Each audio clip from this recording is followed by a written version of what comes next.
cold at the touch, dead in the eyes, no signs of life no more. I put your love under the knife. Leave me to die here all alone. No signs of life no more, no. A crying dove may never fly.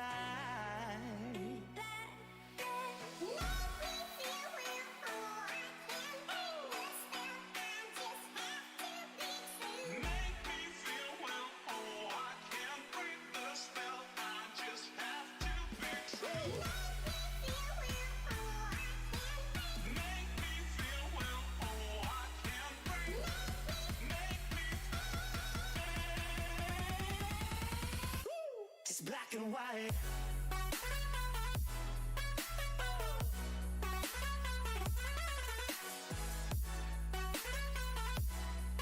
Yeah. Black and white. Oh, oh. Oh, oh. It's black and white. Come on, baby. Love, no more, baby. Black and white. Come on, baby. Love, no more, baby. It's black and white. Just let me go. It's only right. For all I know, it's only matter. It's calico. It's black and white. White, white, white. Just let me go. It's only right. For all I know, it's only matter. It's calico. It's black and white. White, white, white.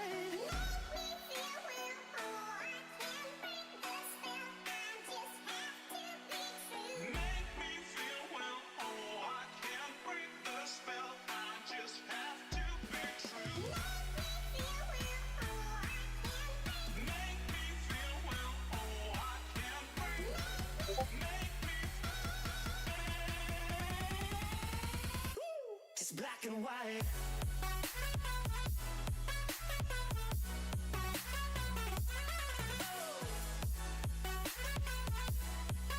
Yeah.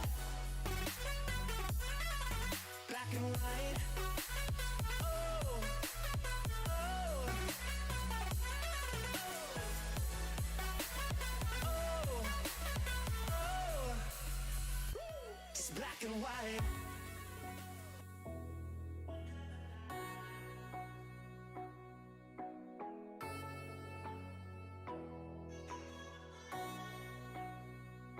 It's black and white.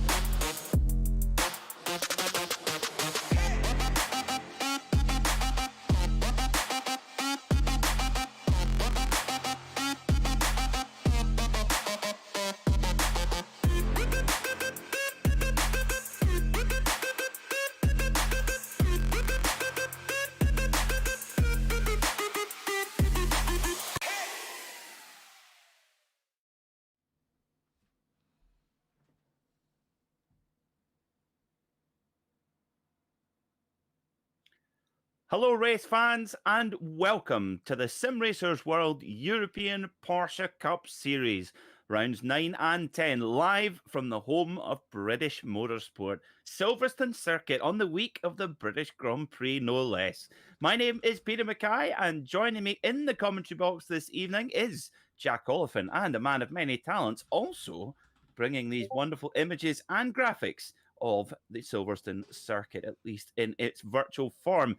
Jack, it's been certainly a tight and perhaps a tense battle for the championship, but here at Silverstone, this should be an interesting one.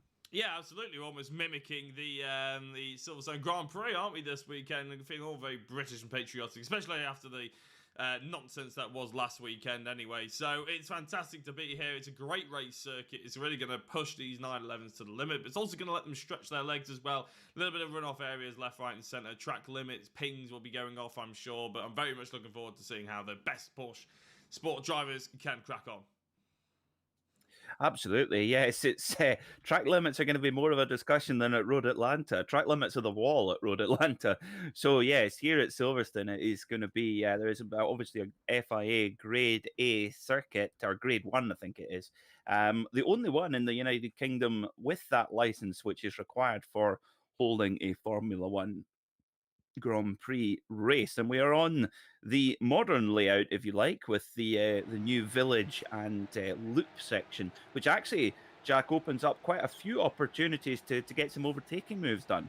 It does indeed, yeah. Plenty of opportunities going down in front of the BRDC grandstand, obviously, into Luffield and Brooklands. But then you've also got the two stadium sections, like you said, the two hairpins, the right and then the left. But there's also an opportunity for potential defensive moves as well. So the driver's going to really have to be on it to make sure they can actually get those moves done, as well as in down past Stowe and into the Vale section as well, the final couple of corners. So some heavy braking zone. Gives drivers a fantastic opportunity to try and get into a good position for a race pass as well. So, yeah, looking forward to it. And in fact, Pete, before we go much further, because the drivers, I think, are out and qualifying at the moment, so we should probably have a look at that in a minute. But I'm going to quickly focus on our championship order. At the moment, you can see that Lewis Ward is on top with 150 points. Gavin Halls was deducted 10 points from the last race and gave him a race penalty. But he's on 149 points. I'm not sure he's in the session though today. Ryan Parkins in third place, 11 points back. He's in 138 points in third. And then Chris with 137 points, just 1 point off Parkins in fourth position. Sam Bentham rounds out the top 5. He hasn't quite been able to try and close the gap into the rest of them yet, but he certainly is staking a claim for the top 5. We've had quite a few drivers joining us this evening and throughout the entire of the championship so far, so you can stake your claim for the 11th down to 20th there, from Jaco van der Plaat down to Jerome Kaiser, 21st down to Joel Ulenbroek in 30th position. And then for the last page of the championship, 31st down to 40th for Heckens down to Yip. Not a lot of points scored on this page, as we said. Only Schill, Phillips and Heckens with the point scorers here in 33rd, 32nd and 31st place. And that is the championship order done and dusted. So, without further ado, Pete, why don't we crack on? We've seen how qualifying's getting on. Absolutely, I like that idea. Well, it's of course we're looking on screen right now at Josh Cam, who had a superb drive in race 2. In fact, race 1 got on the podium, his first race in Simracersworld European Porsche Cup competition, and then won race 2 as well. A really good debut here in the Simracersworld European Porsche Cup. And Josh, a pilot for Jet 2, and I understand that his diary has all of a sudden got a lot busier with the ever-improving conditions for COVID restrictions, or with them now dropping off. So hopefully he's going to get back behind the cockpit quite soon. Now, after the event last week, Jack, I got a picture message from Josh with his rig setup, and well, there isn't a rig. It's a fold-out chair that you would get at maybe an AA meeting, if you know what one of those is. A TV monitor and a wheel clipped to the desk, and that's it. And well, it's not holding him back at the moment. Third fastest, so it just shows you it's not about the gear; it's how you use it. You can tell you used to sell alcohol, can't you? Because AA meeting was the first, and there were so many events that could be. Those fold-out chairs could be used for, but the AA meeting is what Pete went for. But yeah, absolutely. I mean, sometimes you can have all the gear and no idea. That's exactly what I've got. Unfortunately, I got right at the beginning of the lockdown. I bought a nice Fanatec to replace my old Thrustmaster Logitech style thing. £100 wheel. Got a nice Thrustmaster, and if anything, I went slower. So that's why I decided to commentate instead. So yeah, there is a sort of argument to be saying that it's all in the driver, and Josh Cam is certainly saying that. Indeed, yeah, showing what he is worth at the moment. It's a Porsche Sport 1, 2, 3 with Ryan Parkins, now championship contender, right up there in the mix after the post-race penalties from Road Atlanta.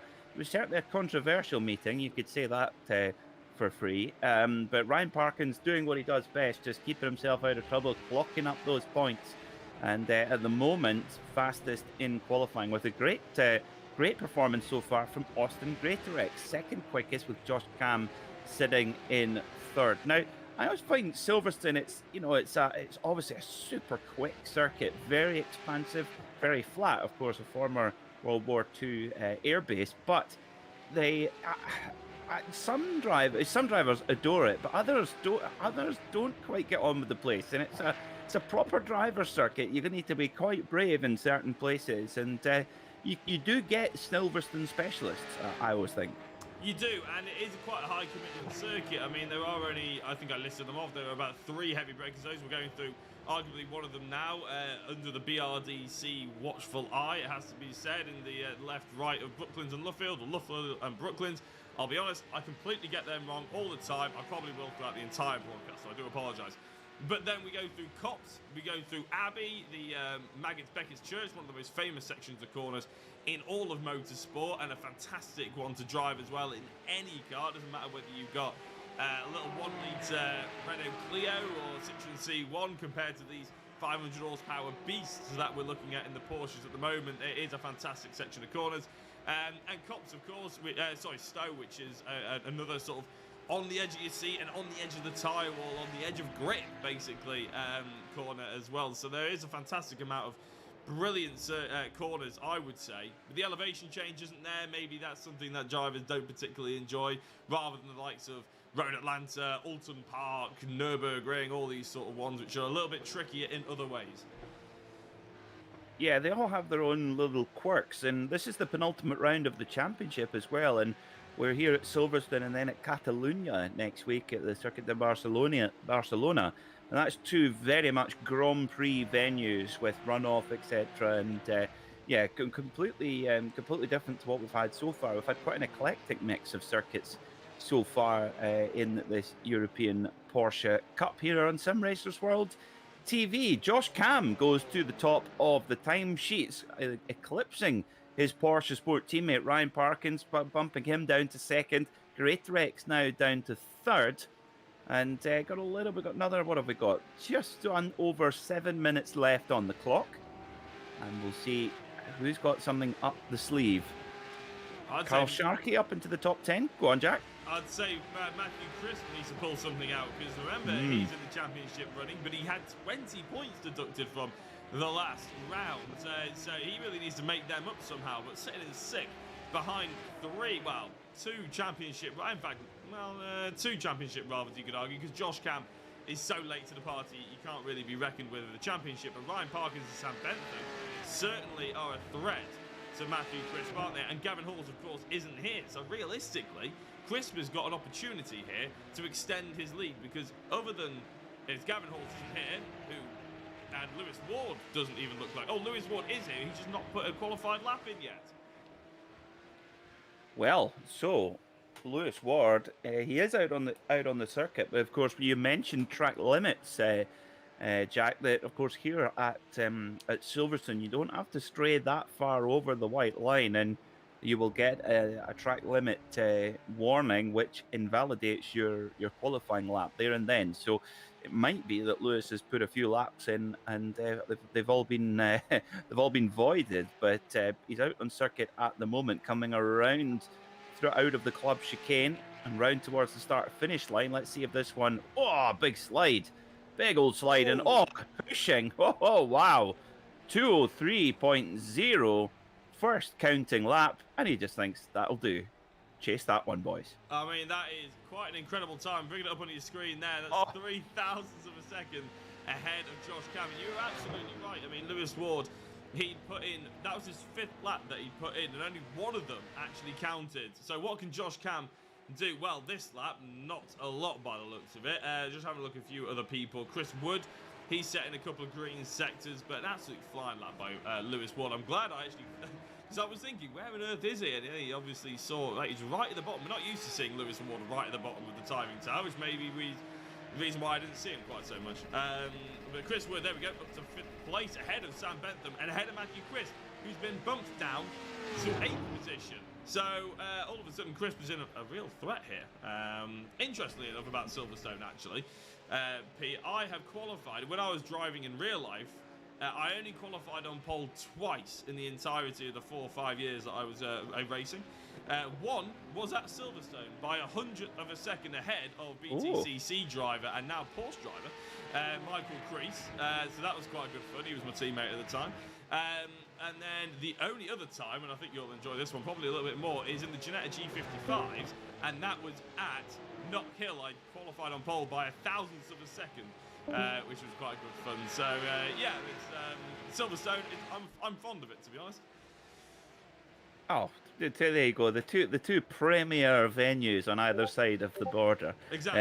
Silverstone and Knock Hill. That's a good record to have, Jack. That's and is your brother, is he a BRDC member? And the reason I ask is, does that mean you get to go there for the Grand Prix and drink large amounts of booze and champagne? Well, it was for a short amount of time. When he was driving in the Porsche in the Carrera Cup GB, he went and did a few guest rounds on the Super Cup calendar, which obviously no one out there really knows. The Carrera Cup is the sort of, you know, the local national competition for Porsches, and then the Super Cup is the one where they follow the Formula 1 round, and that's what Michael Crease is in and things like that. And Tom guest starred in it a couple of times, along with Dan Camish and a few other drivers, Charlie Eastwood. And so he did the Catalonia one, obviously where we're next, and the Silverstone one he did twice. So we did get to go to the BRDC for the Silverstone one, and we watched it from the BRDC farm, which was awesome, and drink a copious amount of alcohol, yes, which was quite good fun as well. But nowadays he still is a BRDC member because he won the Ginetta G55 Championship, but the tickets are held for high-paying sponsors, shall we say. So, as I'm not quite privileged enough to do such a thing anymore. I see. You could understand that. You could say, well, I hope they drink all my alcohol for me. Yes, exactly. I'm waiting for him to retire, and then he won't need the sponsors anymore, and I can finally have a ticket.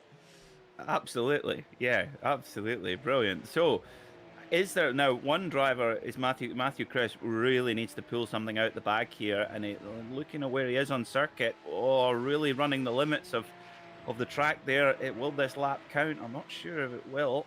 He's coming around the old pits just now, and then up towards the really, really quick corner that is Copse. You've really got to bite your teeth there through there and just hold on for dear life. And then if that isn't enough, you got through Maggots, Beckett's and Chapel. And Sir Lewis Hamilton always says, you know, everyone talks about Eau Rouge and what have you, he says, but nothing compares to Maggots, Beckett's and Chapel. And I can imagine in a modern day Formula 1 car, that must put your neck strength to the test. I mean, I think I drive it in the Formula 1 sim, like in the Formula 1 game, and it excites me. So I can't imagine what it's like to actually drive the real thing on the edge and so quickly as well. So I'm very much looking forward to seeing how they attack it this year. And I tell you what, another thing, the topic we could talk about, if in between the races potentially, if Jack Wowell, who is a potential interview, won't come in. Well, the new F1 car has been revealed as well, and I'm sure there'll be a talking point throughout the Silverstone weekend, so maybe we can have a little bit of a look at that later on. I'll try and get a picture. As Matthew Crisp slams the brakes on, he has improved on that lap time, but it's still not enough to get him up past 8th position. You said there's Silverstone specialists out there, Pete. Matthew Crisp isn't one of them at the moment. No, he's got work to do, that is for sure, and he won't have enough time to go out and set any further laps, so that's all he's got in the locker. But actually, it's only 2.5 tenths off pole. That is extraordinary, actually, with 2.5 tenths covering the top 8 places. That is so competitive at the front. In fact, 0.03 of a second covering the top 4. That's mind-boggling.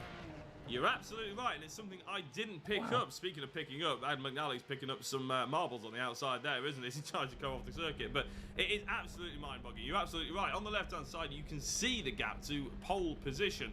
A full second separates the top 12. And as Pete said, the staggering stat is the fact that lowest Ward to Greater Rex is less than 4 hundredths of a second. So I think that's lining up for a fantastic race. It certainly is, yeah, indeed. Well, this is how they line up then for the ninth round of the Simracersworld European Porsche Cup. Lewis Ward on pole position by 2 thousandths of a second from Josh Cam. Ryan Parkins just 28 thousandths off the pole. He will start third alongside Austin Greatrex on row 2. Chris Wood and Sam Bentham start on the third row, with PJ Claessens and Matthew Crisp rounding out row 4. Carl Sharkey and Matteo Sufi complete the top 10. Mark Woodhouse will start from 11th, with Adam McNally alongside him on row 6.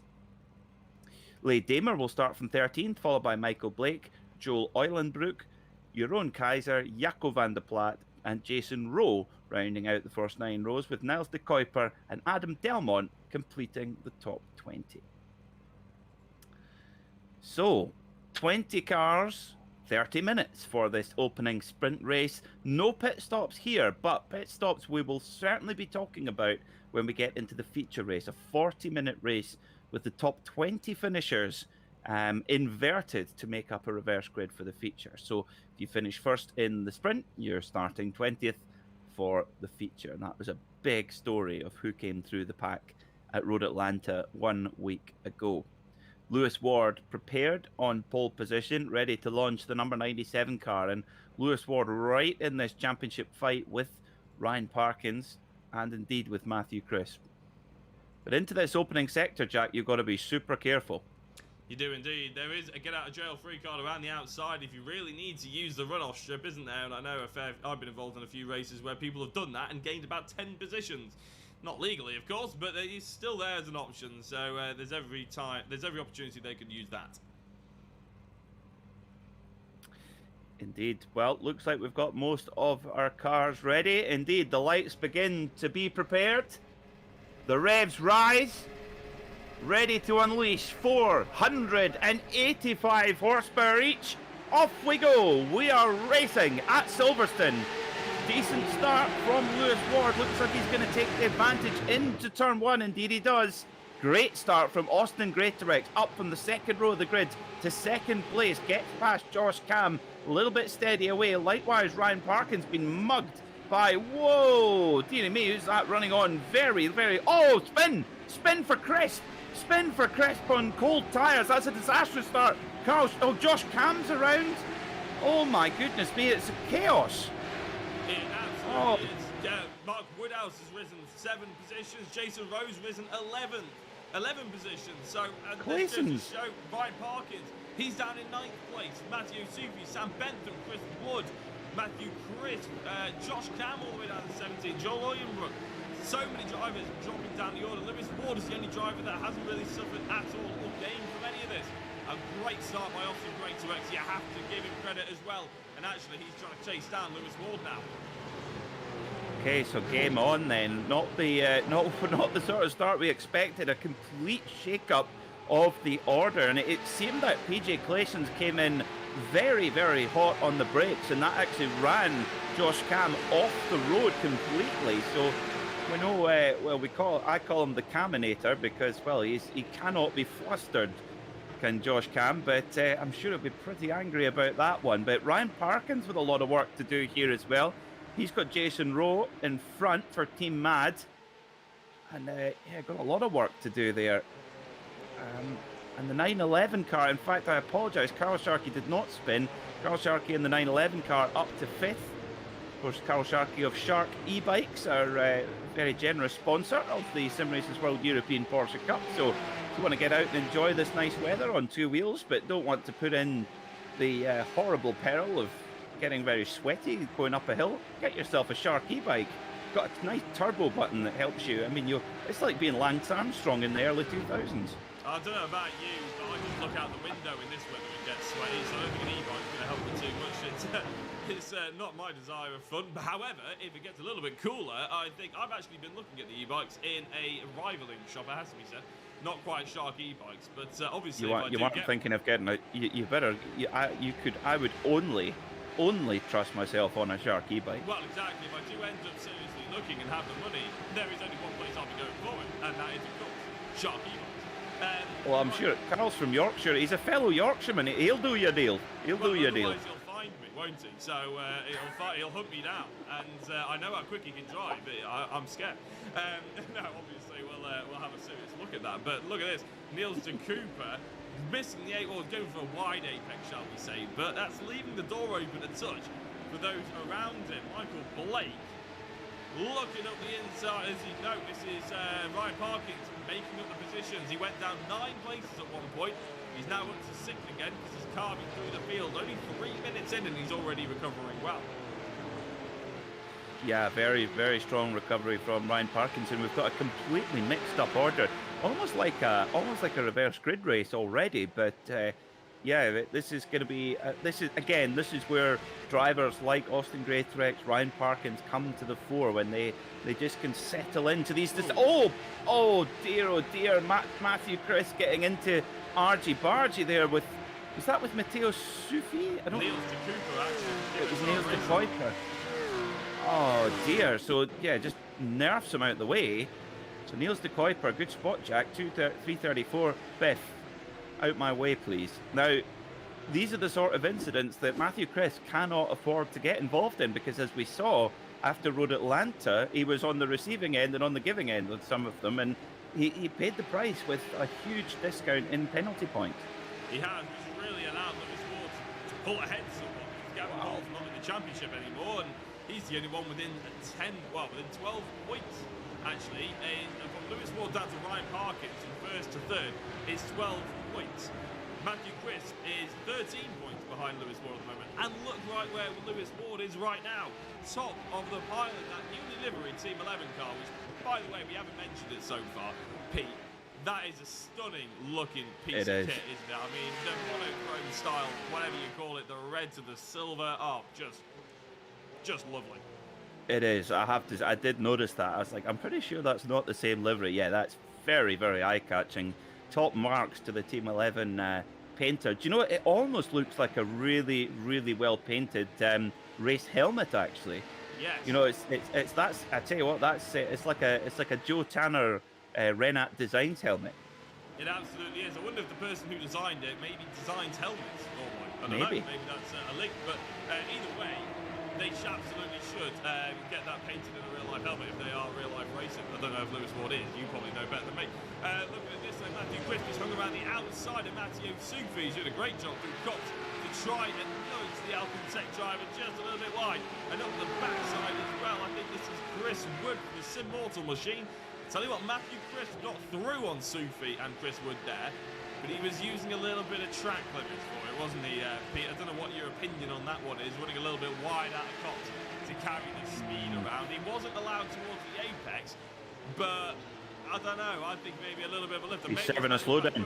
He's out of slowdown. You're right. Absolutely right. Yeah, serving a slowdown there. Now, that is actually very good sportsmanship there from Matthew Crisp, because to explain to our viewers, what can happen is the iRacing system, it's actually a very clever system. If it's deemed that you've gained an advantage by breaking track limits, and if you've taken enough of an advantage, the system will tell you to serve what is known as a slow down penalty. So you effectively have to do just that. You need to slow down for a given amount of time and effectively give the time back, but it's always much more punishing than the time you gain. You lose a lot more than you gain, if that makes sense. Now, some drivers are very, very crafty and try to serve that time whilst parking it on the racing line and impeding their competitors, but Chris didn't do that there, Jack. He got through Maggots and Beckett's, waited for the straight, pulled over and served his penalty. I have to say that's top marks for sportsmanship there. It absolutely is, yeah. And I realised... Whoa, Sufi! Oh, sorry, I missed that one, but you're right. Oh. Sufi's gone off. Oh, that was a typical Porsche pendulum spin there. And oh, now did he get a bit of argy-bargy with one of the Simmortal cars? No. Oh, it just loops it. Yeah, just got power onto it. Trying to go narrow, wasn't he? Trying to get that exit. Oh dear, dear. So it was a good run for Matteo Sufi up to that point, but carries on nonetheless. And that's the thing with Silverstone is you can make mistakes, and yes, you lose time to recover from them. But as long as the barriers are just so far away that you'll be very unlucky to actually incur a lot of damage here at Silverstone because the runoff is so extensive. Well, that's what I mean. I mean, you get an opportunity to really push the cars a little bit harsher, don't you? There is a limit. Obviously, track limits and slowdowns and everything is a punishment that you will get, but there is every opportunity. There's not going to be any damage if you just push the limit a little bit. Try and find your new limit. There's every opportunity. Carl Sharkey and Ryan Parkins, maybe a little bit of a switcheroo here. I'm not entirely sure. I am aware, apparently, people have said that I'm a little bit quiet compared to you, Pete, and I think my mic is having a touch of a hissy fit. We have had problems with the likes of Discord as well. People have said they can hear Discord. The reason for that is because I have to have Discord on in my browser, and so I can't mute the conversations quite as well. It's just not, it's a bit messy. We've had a little bit of a problem setting up here tonight with audio, but hopefully you're still enjoying the great racing that's in front of you, and I will try and fix them as Pete will now talk you through the rest of the race. Well, the next 2 minutes anyway. Well, I've often been told I'm too loud. I'm just a generally loud person, so I think that's more me than you, Jack. I think I've just turned myself way up actually, and I've gone quiet again. I don't know what's happening. Oh dear. Well, we've got a great battle to watch on track at the moment between the two Porsche Sport cars. Now, Carl Sharkey very, very strong in the Porsche 911 Cup car, and the one thing, the best skill that Carl Sharkey has in his racing locker is defence. Unbelievably difficult driver to pass.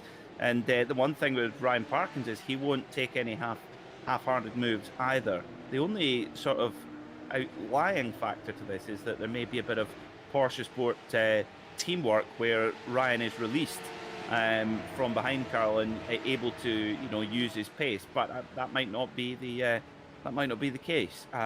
So let's see how this one plays out. Adam McNally looming behind very ominously there in the 478 car, and of course Sam Bentham, who is an outside contender for the championship as well.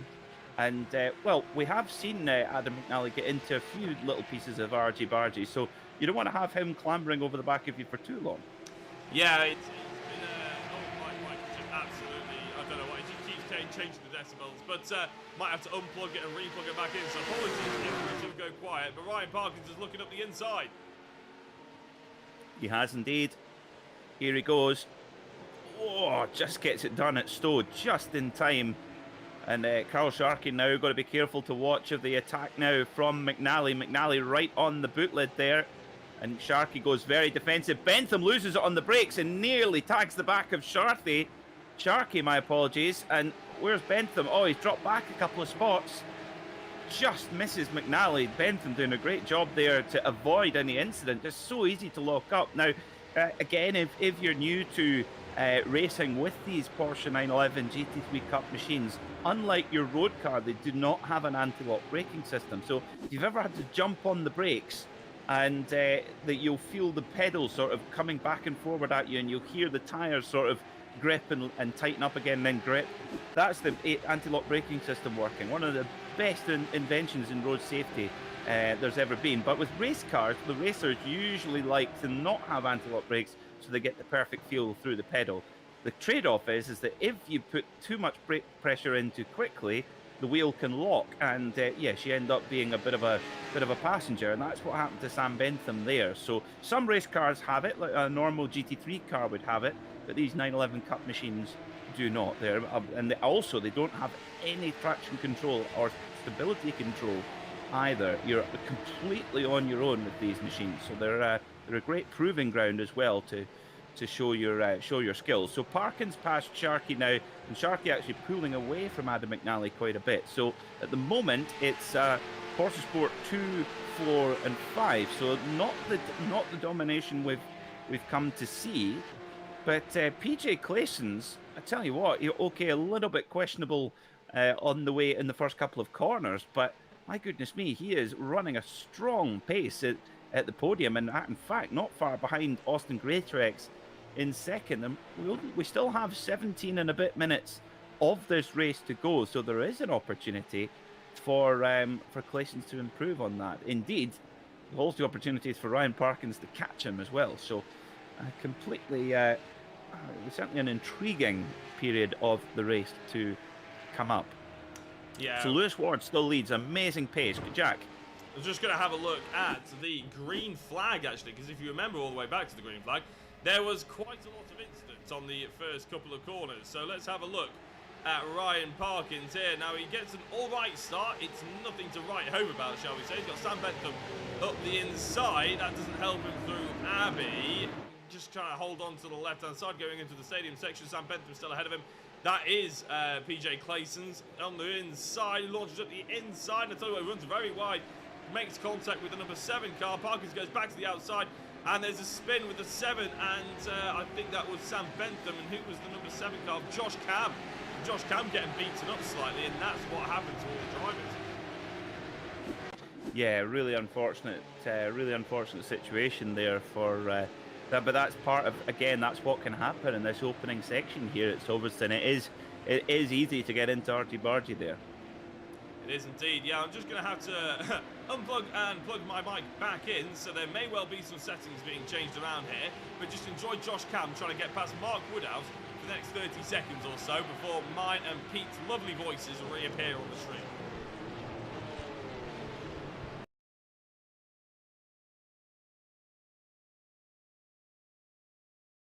Over here, because lost a lot of time in that early incident. No fault of his own, got really rubbed out there by PJ Claessens. And actually, although 10th on the road, there is a lot of cars quite close in front of him. So Josh Cam could still get a good chunk of points here and actually have a good grid position for a run at another race to win there as he gets past Woodhouse with no problem at all. I think Woodhouse serving a slowdown penalty actually coming through Maggots, Beckett's Chapel. They have such a wonderful presence, these Porsche 911 Cup machines. They really move about. They're a really communicative car. Some drivers hate them because they can be evil when they want to be, but other drivers just love them, how much of a challenge they are to get out on top. Still unapologetically a 911 like you would buy from a showroom. The engine is hung out right over the rear wheels, and which gives it a brilliant traction advantage coming out of slow corners, but makes it a little bit flightier at the front and a little bit tricky sometimes on understeer occasionally as well. So a unique platform, but one if you get used to it and you tune into it, it's a dream. So we've just gone past half race distance. And Josh Cam now up to 9th position and wanting to go for 8th here with Michael Blake right in front as they head up towards Brooklands underneath the aforementioned BRDC Hospitality Suite. There it is on the side of the track. And Cam very late on the brakes there, nearly running into the back of Michael Blake. Blake trying his best to hold off the Porsche Sport driver, but Cam he doesn't let off the scent. He absolutely doesn't know. Hopefully my mic stops playing hissy fits and so Lewis Ward still leads. Austin Greatorex not quite able to make an impression in the Team 11 driver, and this is a critical win for the championship for Lewis Ward. Ryan Parkins back in 4th. Parkins could really do with picking up some spots, but he's got a long way to go to pick up those spots. There's big moment for Michael Blake coming through Maggots. Just hangs on to it and no more, but Josh Cam really using most of the grip there, and past he goes. So two Team Mad drivers in a row there for Josh Cam, and he's up to 8th spot. Having a look forward to Adam McNally just behind Carl Sharkey now. Hopefully the audio problems have disappeared, although I'll keep an eye on the audio volume. Sam Bentham. Now, he's normally very used to finishing in about 5th position. Well, he's trying to fight here for top 6. An opportunity as well to maybe get past Carl Sharkey. He probably fancies himself a little bit against the 911 driver. Just ahead of him, you're right, Lewis Ward, PJ Claessens, the 2 Team 11s in 1st and 3rd. Austin Greatorex separating them at the moment. And I have to say, there's quite a big gap between those 3 drivers, so there might not be too much of a change. However, we've got 13 minutes left, so you never know. Carl Sharkey then in 5th place. Ryan Parkins, sorry, is in 4th. Carl Sharkey in 5th. Adam McNally in 6th. Sam Bentham 7th. Josh Cameron now in 8th. 9th, Mark Woodhouse. And rounding up the top 10 at the moment, There's Michael Blake, Matthew Crisp, as we're on championship watch, all the way down in 14th position at the moment. It's not been a good day at all for Matthew Christie. Qualifying didn't quite go his way, and then getting into one or two little incidents as well. Really not gone the way of Matthew Christie. The only thing is, though, Jack, is that for race 2, he will have a pretty strong grid spot. He'll start, let me get it right, he will start on row 3 as things stand. So, whereas his rivals will start back on the 8th, 9th and 10th row. So he can recover, certainly, in the feature. Also the feature race, 40 minutes. We do have the possibility of pit stops. We also have the outside possibility of drivers driving in a very economical style to avoid a pit stop altogether. I won't reveal what the number is they have to hit, but I have seen a little bit of chatter around of what fuel usage per lap, and it would be very tight, but I think we may see some drivers try it, because of course the pit lane here at Silverstone in the new wing complex, it's very, very long. It is indeed, yeah. But there's the same problem almost that we had at Spa, isn't it? Where if you sort of miscalculate it and you need to come in because you ran out of fuel and you think, oh, just one more lap. It's a long way to go. It's a full 2-minute lap round here at Silverstone. You have to be really sure that you're not going to run out, because that could be absolutely horrific for a driver if you run out halfway through. So hopefully no one makes that mistake. Michael Blake, Mark Woodhouse was running right at the front at one point, wasn't he? But I think that was mainly because of all the hectic nonsense that went on at the beginning. He's now moved his way back, but still a strong position in 9th at the moment. Yeah, absolutely. It's another strong run. Mark Woodhouse, a very consistent driver, very good in a touring car, actually, is Mark Woodhouse, the ARLTC AM champion, and yeah, transferring that across to the Porsche Cup machine. It's bizarre, isn't it, that you have, I think it's more by coincidence and circumstance, actually, because they often share a paddock, but it's amazing how you see drivers hop between a front-wheel drive, turbocharged, small engine turbocharged touring car to rear-wheel drive, rear-engine, naturally aspirated, big-engined Porsche, and just because it's got a roof, the skills seem to transfer. Well, I could never drive both. I could never drive either. Sorry, so it wasn't something that I could do. But yeah, it is nice to see that people can sort of transfer that over, and I think it is a sim thing as well. I think once you get used to driving in a simulator, it's then just learning the car, isn't it? Whereas some people, obviously, they have to actually learn how to drive in the simulator as well, which I always struggled slightly with. But with any luck, we'll have these drivers absolutely smashing it in whatever they jump into, which seems to be the way, because I've seen a lot of these drivers actually jump into the NASCAR as well and actually do quite a good job on the Simracersworld NASCAR series. So yeah, plenty of people just hopping around, not just in the paddock, in their own paddock, but even across the pond, shall we say. Absolutely, yeah. I have to say, I do enjoy a bit of NASCAR as well. Those machines are. I actually think I'm not convinced with the next generation cars. I'll be honest. I don't think it's really what NASCAR should be. But maybe I'm just a dinosaur. Well, I was going to say, I'm not sure on the stats of the new ones, but I've seen people kicking up a similar fuss, I have to be honest, sort of thing. Like, they just want to take it back to the simple sort of roots of it, but they all seem to be getting a little bit too close to a race car, don't they, for NASCAR? But either way, we're looking at Porsches, which are a bona fide race car, and a very difficult one to drive as it is anyway.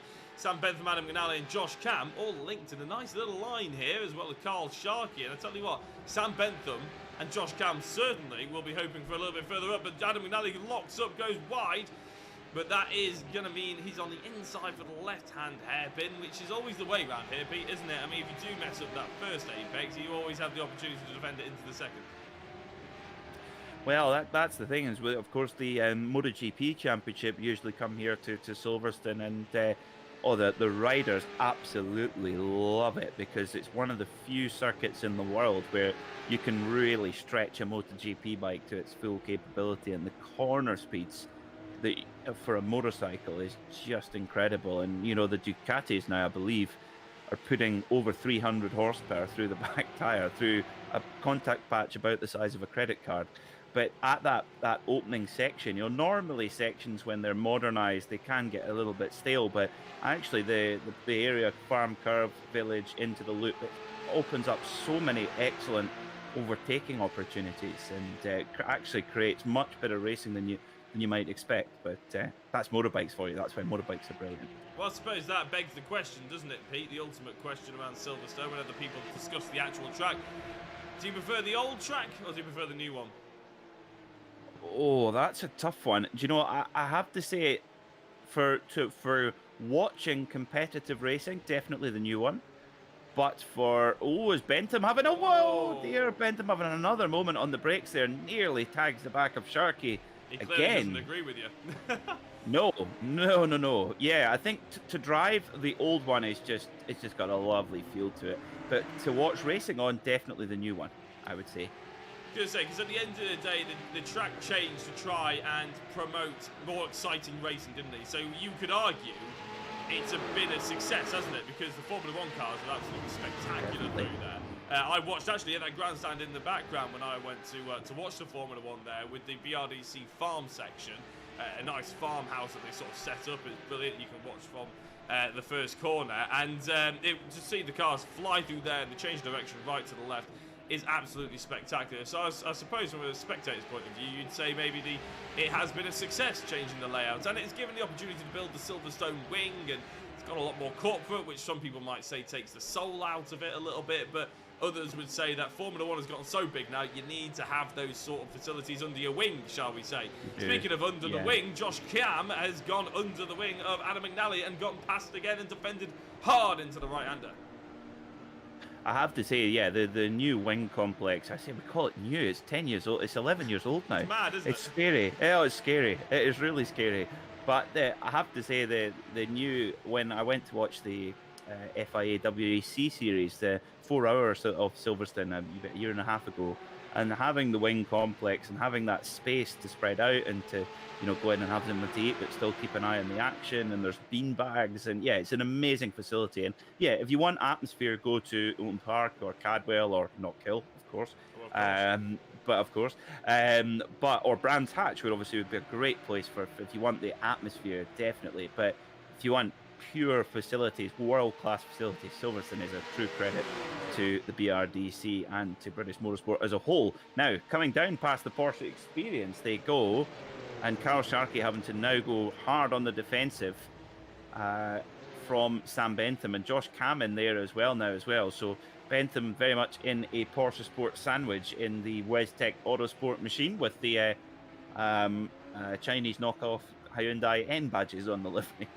Yeah, I can't wait for Jack Well to come in here and absolutely try and back his space for that logo, because it is quite nice, but I mean, the i30N logo is quite nice, put it that way. I mean, you can see the similarities we're going for there. He is locked in the sandwich, and these are two very good drivers. Maybe Sharkey hasn't quite got the pace, but he is keeping ahead of Sam Bentham rather convincingly. Josh Cam behind him, he's going to know certainly well that Josh has got the pace, hasn't he?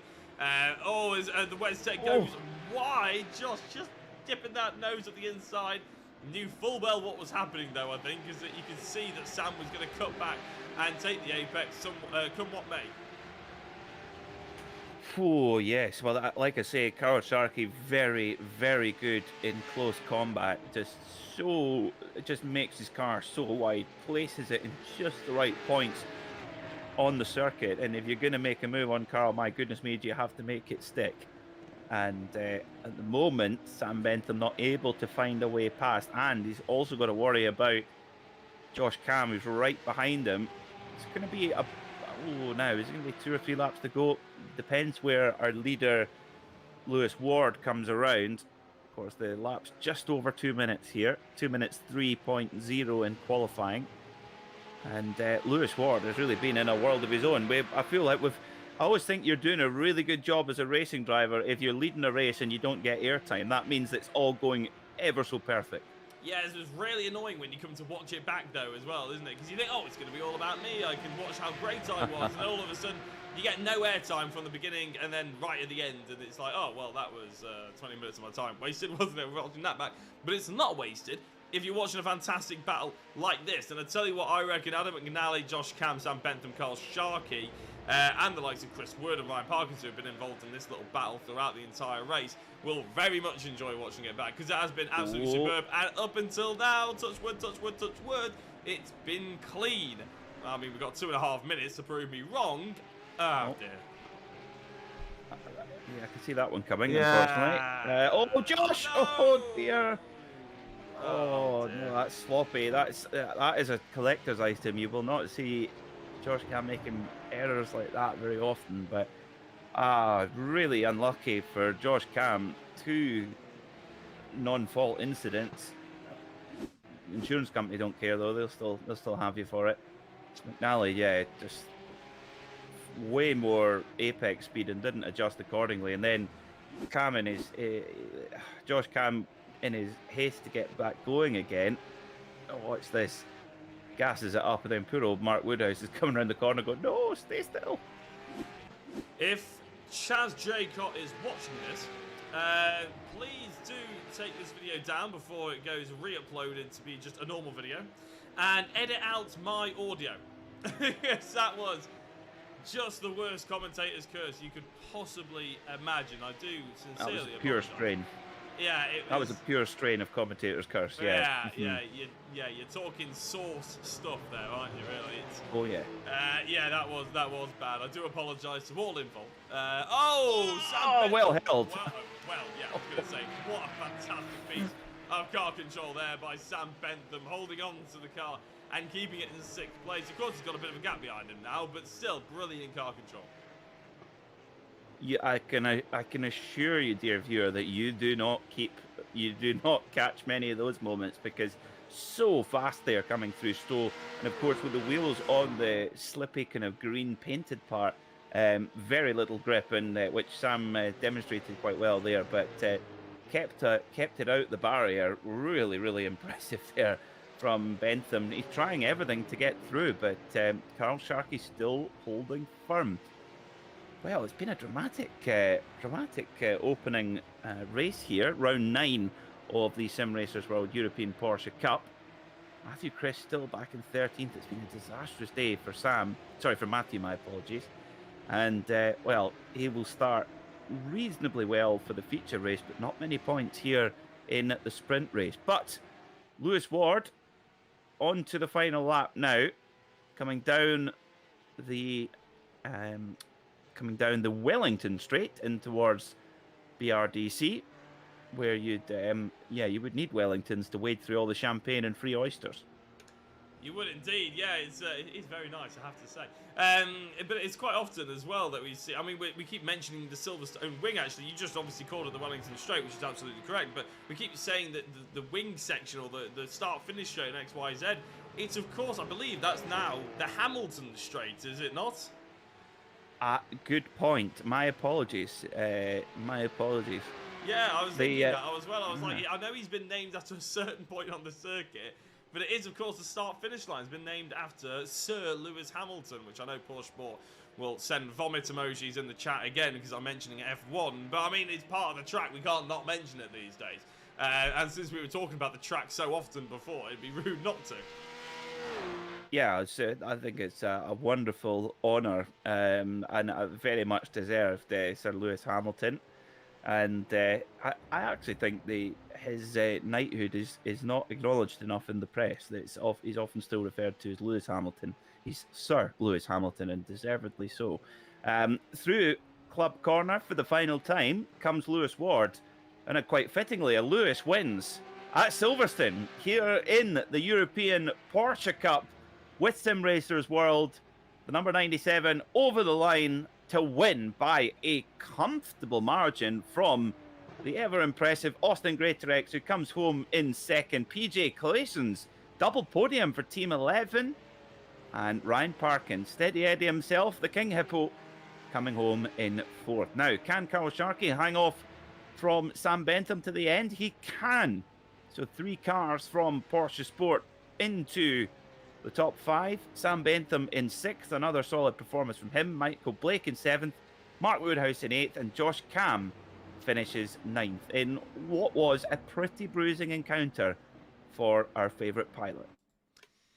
Pretty bruising encounter all round, apart from for Lewis Ward and Austin Greatorex, you could argue, wasn't it? Ryan Parkins did very well to recover, but it was a hard-fought victory. Well, it wasn't a hard-fought victory for Lewis Ward, but it was a hard-fought race for the rest of the field, wasn't it? But fantastic to see so many recovery drives, and we only had a few people DNF, which was a bit of a shame. But it's it's sometimes the way of racing, isn't it? It's the risk you run.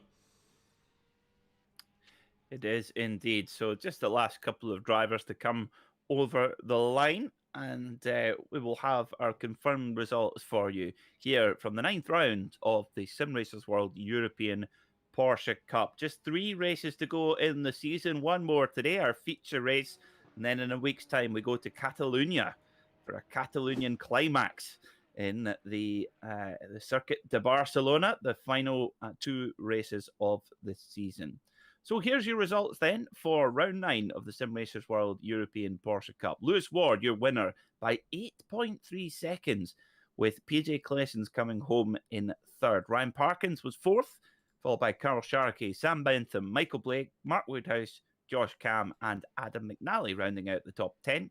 Chris Wood was 11th, followed by Matteo Sufi. Matthew Crisp, a disastrous day for the championship contender, with Jeroen Kaiser, Niels de Kuiper, Jason Rowe, Adam Delman, and Lee Deemer, rounding out the first 18 drivers, with our last 2 to round out our 20-car field, which were Jaco van der Plat and Joel Eulenbroek. Now, speaking of Westech Autosport, a good drive from Sam Bentham for the new team, we have Jack Werrell joining us in the commentary box right now. Mr. Jack Werrell, how are you, sir? I am okay, thank you very much. How are you?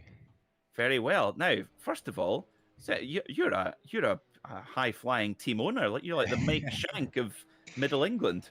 Yeah, it's come along very quickly. I was more or less looking for a team because I'd previously been with a team, and it's nothing that they'd done. I just wanted that. That's something else. Like there's little leagues here and there, and I thought, yes, I want to do that. But then I could never really find the time to put in the practice, and then of course the race time as well. And I thought, you know what, let's just bite the bullet, grasp the nettle with both hands, and set up a team. And I did. Contacted a few drivers, and thankfully I got a few responses as well, Sam Bentham being one of them. And yeah, it's more or less onwards and upwards from here, I hope. Craig Shill, he's been absent for 2 rounds, including tonight. He was away at Goodwood last weekend, and he's away at the Formula One this weekend, marshalling at both. So it's one of them things. We're an easygoing team. If you can't attend for various reasons, let's be honest, who cares? We're all here to enjoy ourselves. And when Sam goes out and provides such a great show as that, just in race 1, it makes it worth it.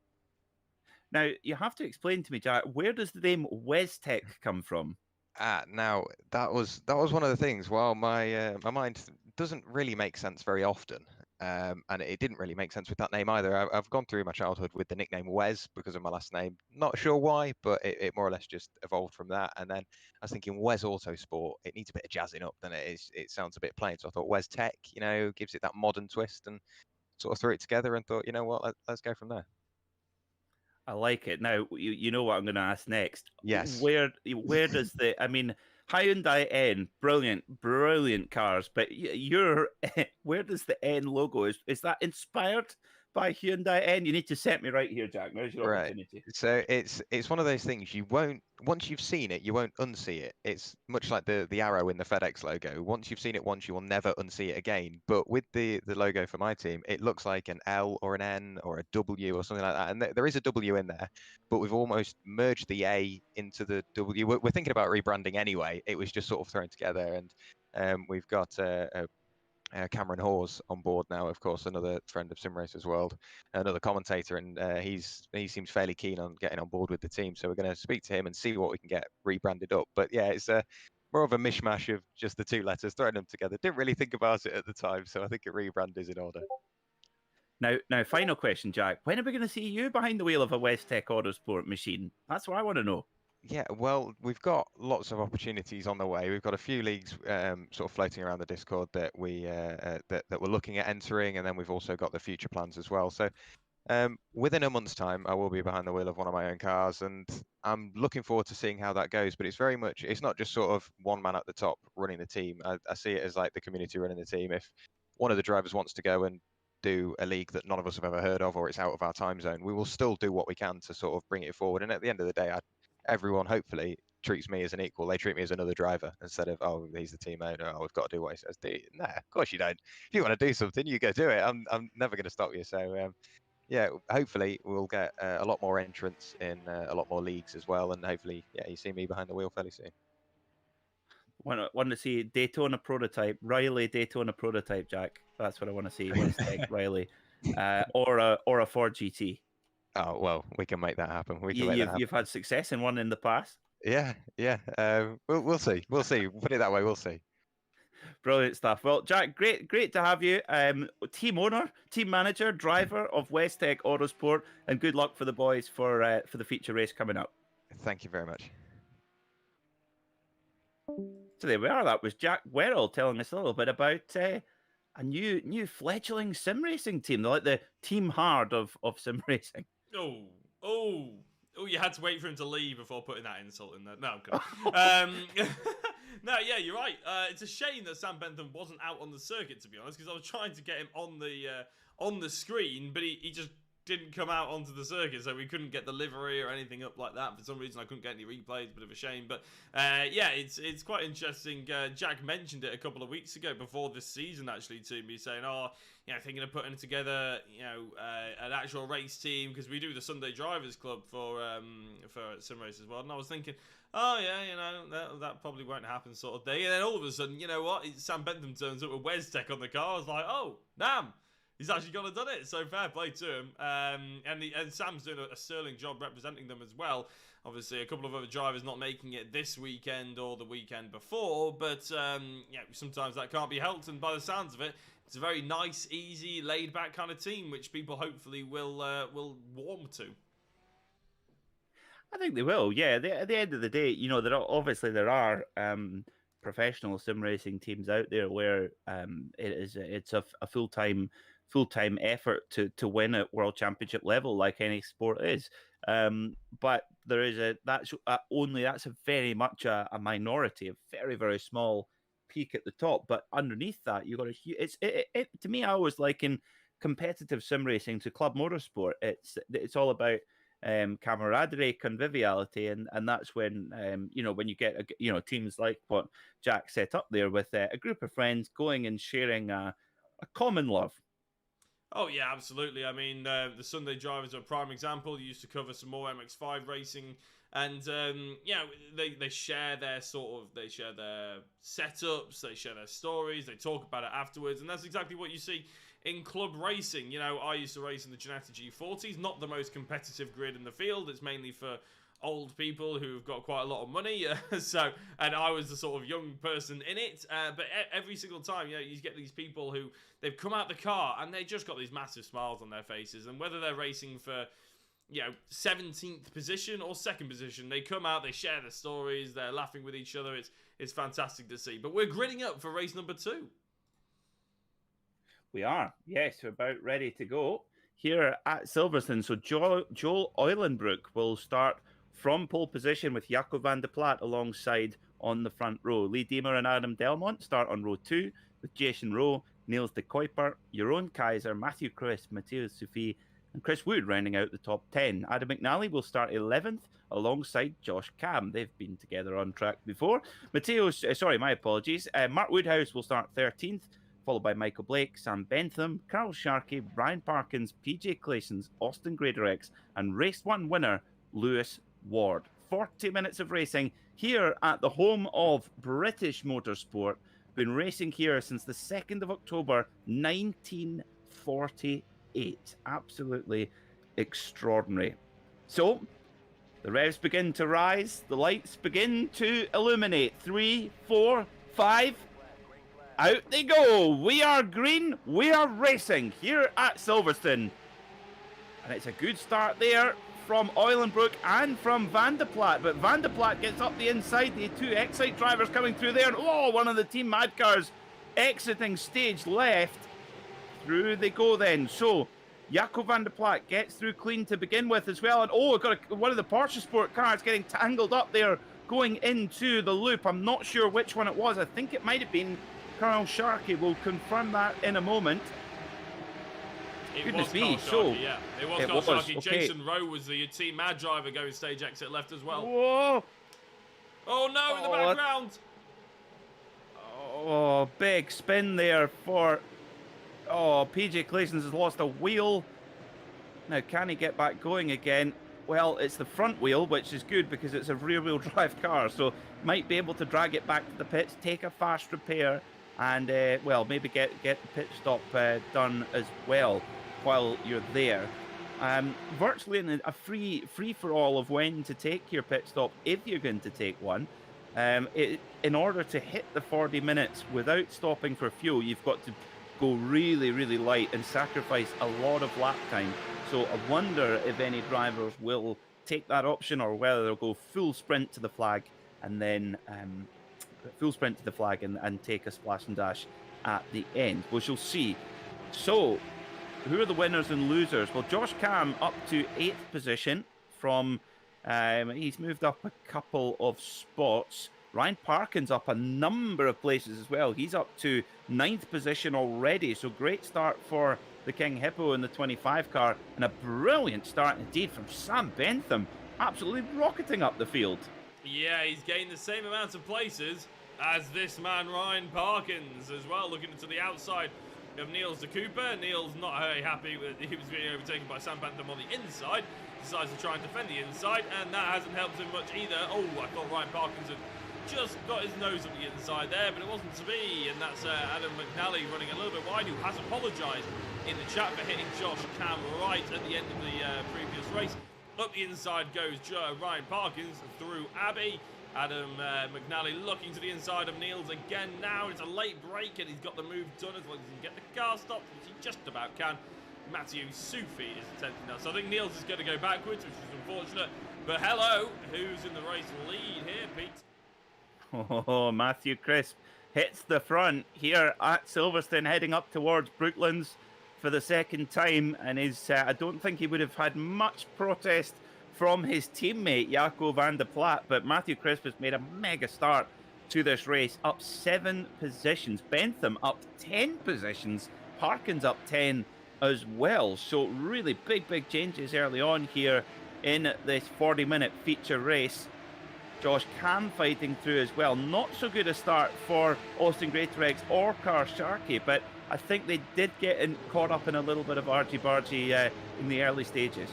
Is Lewis Ward and Josh Cam going side by side? Ward getting the position in the end of the apex, crucially as well, through Copse. But again, this sort of back-end battle, this is what they have to be careful of, isn't it? Through the early stages of the reverse grid. Because Josh Cam going against Lewis Ward there. All of a sudden there's a gap between those two, and then Michael Blake's there to try and fill it as well.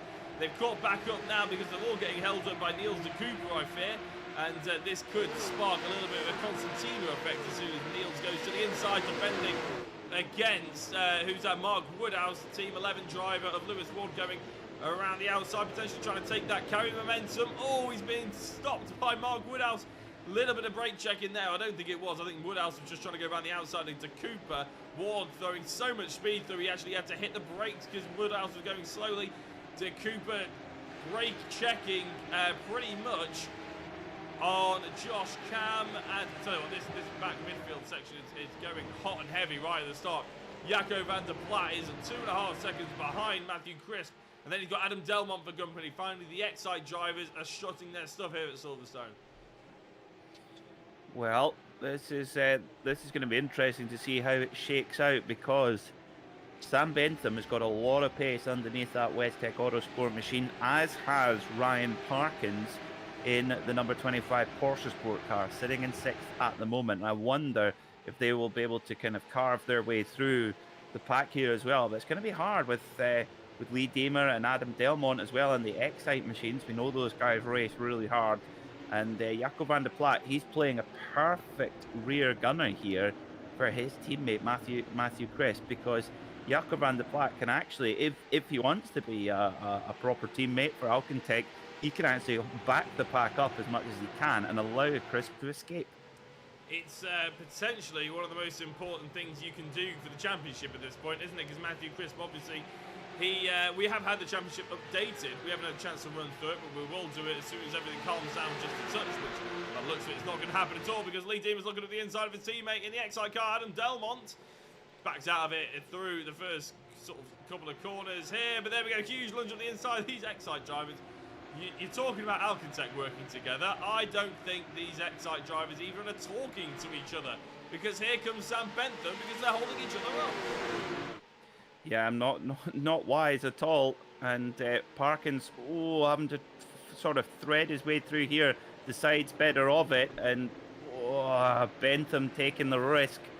As Van de Plaat going hugely wide at on the exit of Stone, has to serve a slowdown penalty and gets absolutely freight trained there by 4 or 5 cars, all making their way through. So Matthew Crisp no longer has his rear gunner in the form of Jaco van de Plaat, as, dearie me, Lee Deemer getting into a little bit of nudging, and Archie Bargy there, and more. Oh my goodness me. Okay, so Lee Deemer getting into another clash with a fellow driver, and Ryan Parkins coming off very much the worst there in the 25 machine. That's got big championship implications, Jack. Huge lunge on the inside by Matteo Sufi, but you're absolutely right. We will go back and look at it. I think I'm just trying to find it. Yeah, I found it on my highlights reel, so we will go and have a look at it. But once this little battle's calmed down, because it's not just Matteo Sufi, it's Lewis Ward, obviously. We're talking about championships. How's the things going to end? Well, we're going to be looking at Lewis Ward as well. Up the inside into Brooklands. Through the right-hand of Luffield, it looks like he's going to actually have Matteo Sufi quite easily. And cut back to maybe even attack Mark Woodhouse on the exit. No, runs a little bit wide.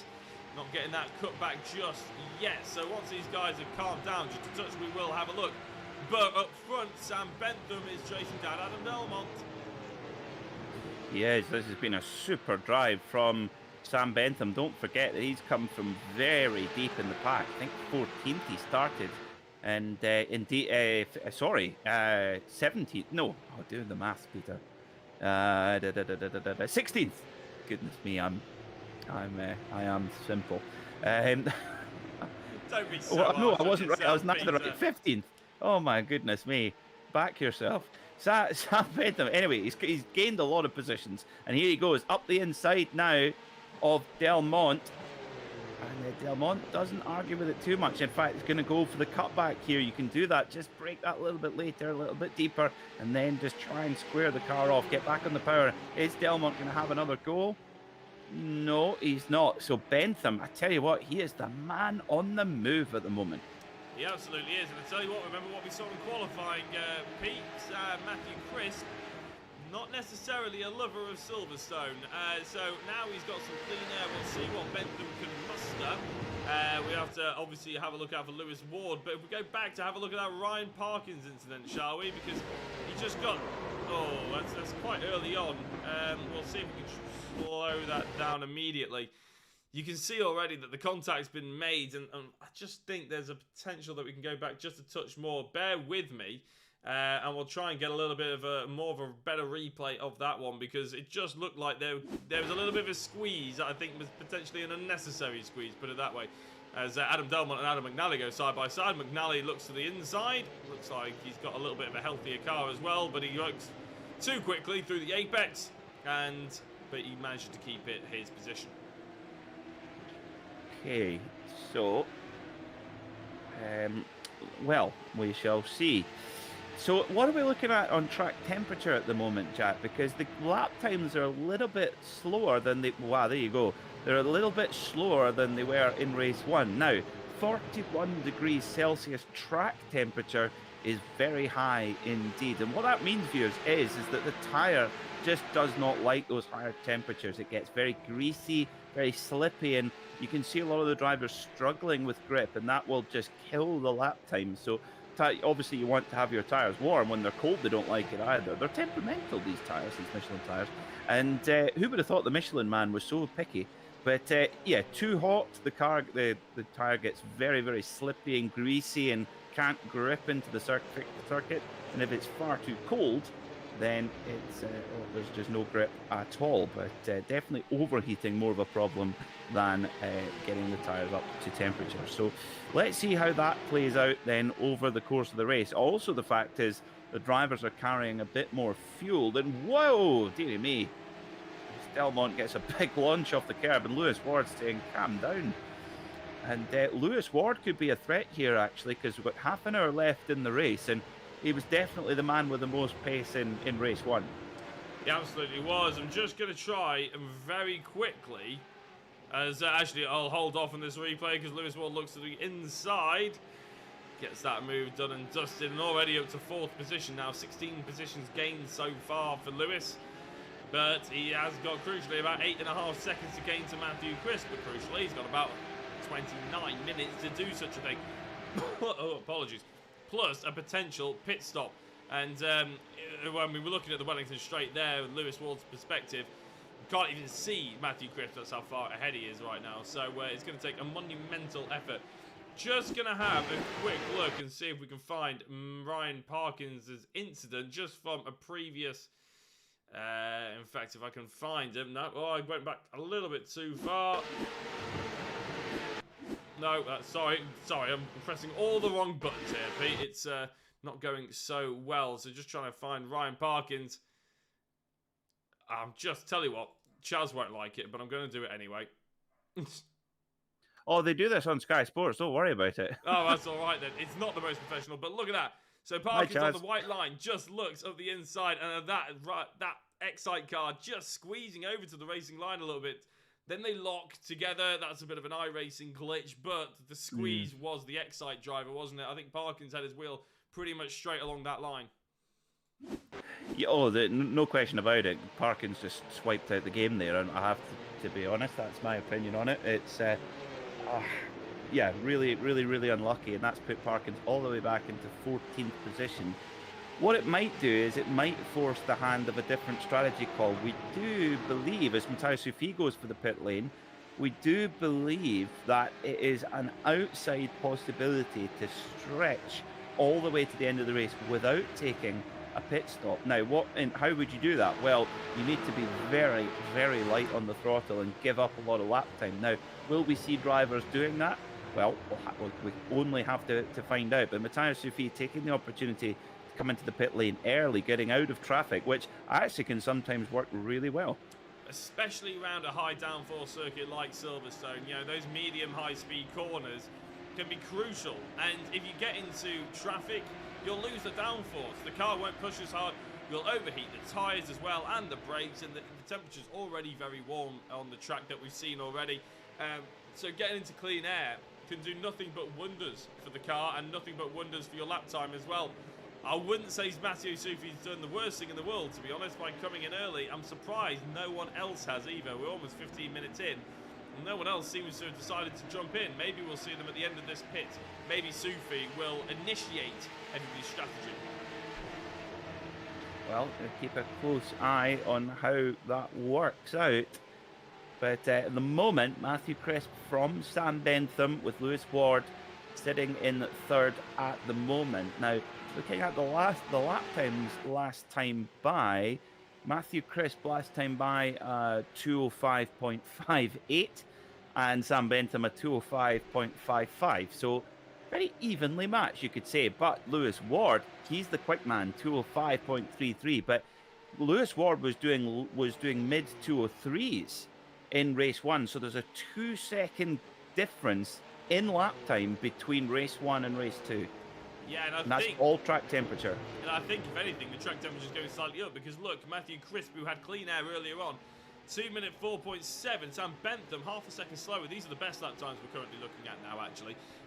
Lewis Ward, obviously, in those 204s as well, but he was in a don't know if he was in clean air earlier on, so might not be quite telling the truth there. Adam McNally dives into bits. That is something I can confirm for you. So, Sam Bentham...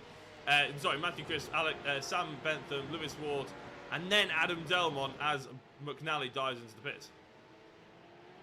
Yeah, McNally in for pit service, which is interesting. Is one of our front runners really. Is McNally, so he's pitted, dropped down. Interesting to see where he comes out. You see, really interesting there. Lewis Ward asking for the power and the lot of rear wheel spin there. For Ward, showing just how greasy the track surface is. When the track surface heats up, it just, the tyre cannot get the grip to go for it. So always cooler conditions to a point are better for the tyre to work at its absolute best. So a real struggle for the drivers. But Lewis Ward, Sam Bentham right there at the moment in second and third. But Matthew Crisp has done talk about a bounce back, Jack, because it really was a disastrous qualifying and race one for Matthew Crisp. But this is a complete transformation. It is, but I'm not sure if we want to count the chickens before they hatch, because there was an 8.3 second gap when Lewis Ward got into this sort of cleanish air, and it's gone down to 7 already, and we've only had 3 minutes of it. So it is going to be quite tough, I think, for Matthew Crisp to manage to actually pull this off. What he's going to have to do, and what potentially he could do, is fuel save a little bit. And for anybody out there who's wondering what fuel saving looks like, you may think, oh well, it's just shifting up early and sort of not revving it quite as high. Well, it is in real life and in most real life and sort of sims as well. But in iRacing, actually, it's about throttle position. So if you're on, you could be in third gear doing 100 miles an hour and revving the nuts off it at 7,500 RPM or something ridiculous, and you'll use no more fuel as long as you're flat to the floor, and you'll use no more fuel than if you're in sixth gear doing 100 miles an hour at 1,500 revs or something stupid. So it's all about throttle position rather than the amount of revs that you're putting through the car to save a little bit of fuel. Now, if you're hunkered up behind someone using their slipstream, obviously you gain an extra couple of miles an hour, so you can lift off just 5% of the throttle, and you can still, keep within touching distance of the driver ahead on the slipstream, and also save yourself a little bit of fuel. So that's where you can potentially save it, is if you're in the slipstream with another driver. It's quite hard to do if you're in clean air completely and keep the lap times up. So that is quite crucial.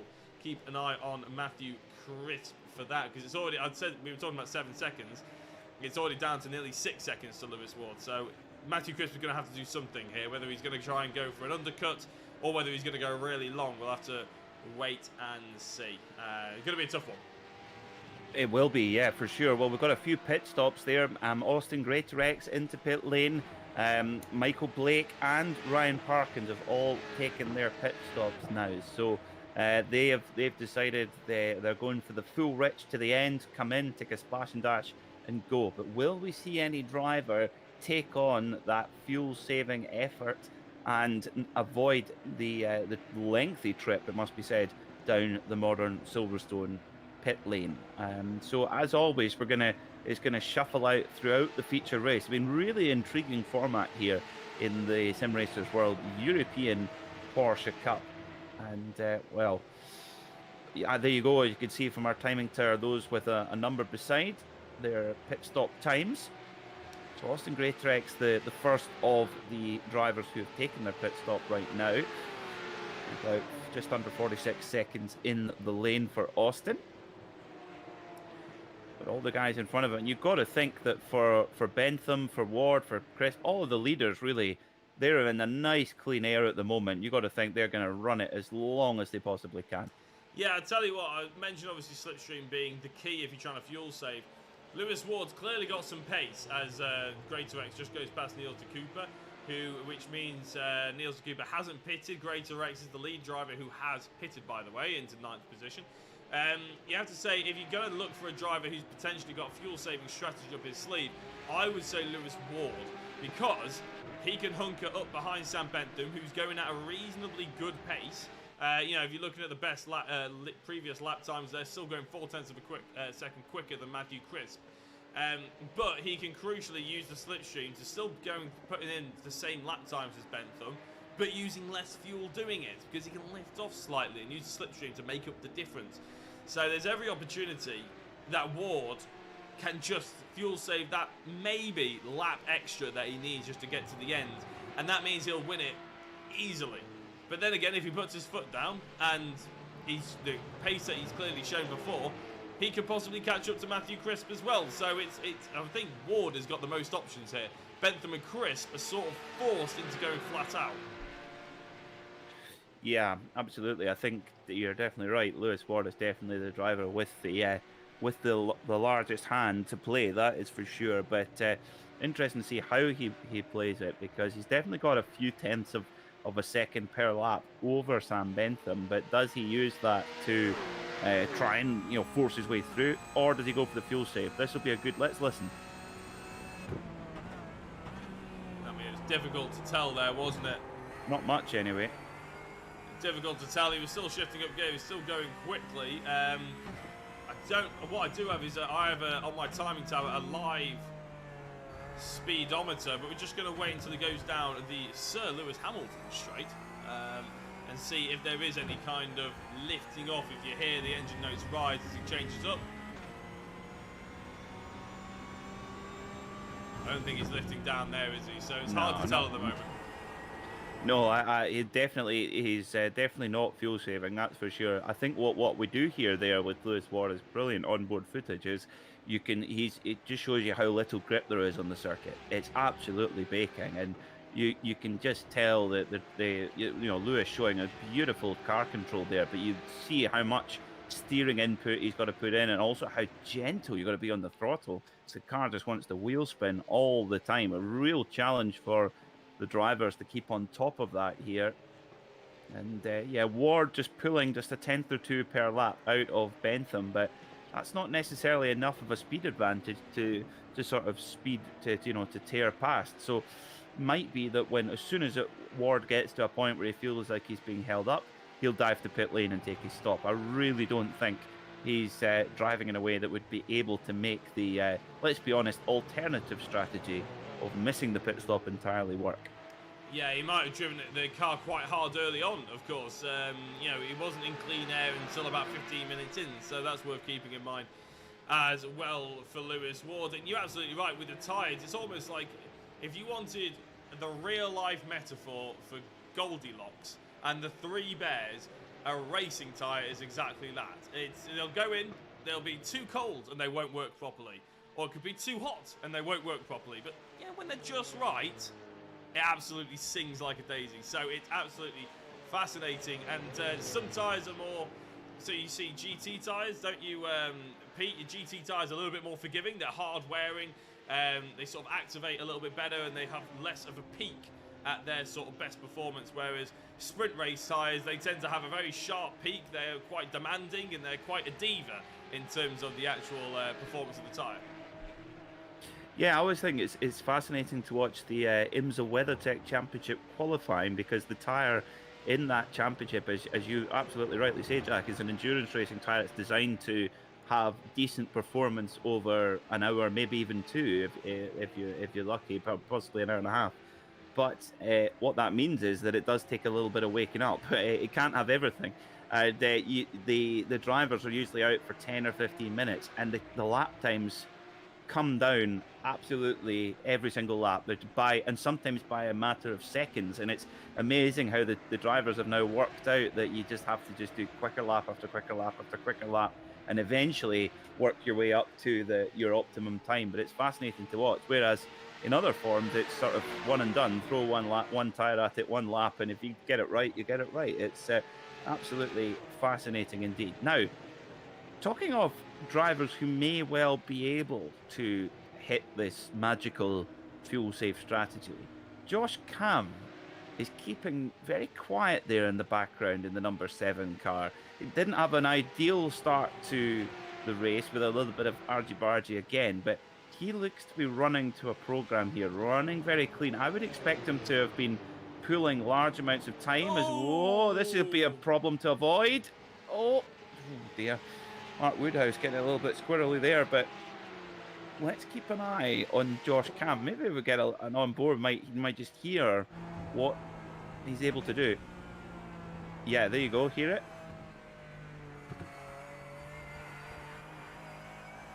He's very smooth on the power there, isn't he? Very ginger on the throttle. But I think when we come down the hanger straight here, we'll hear it into Stowe. Listen.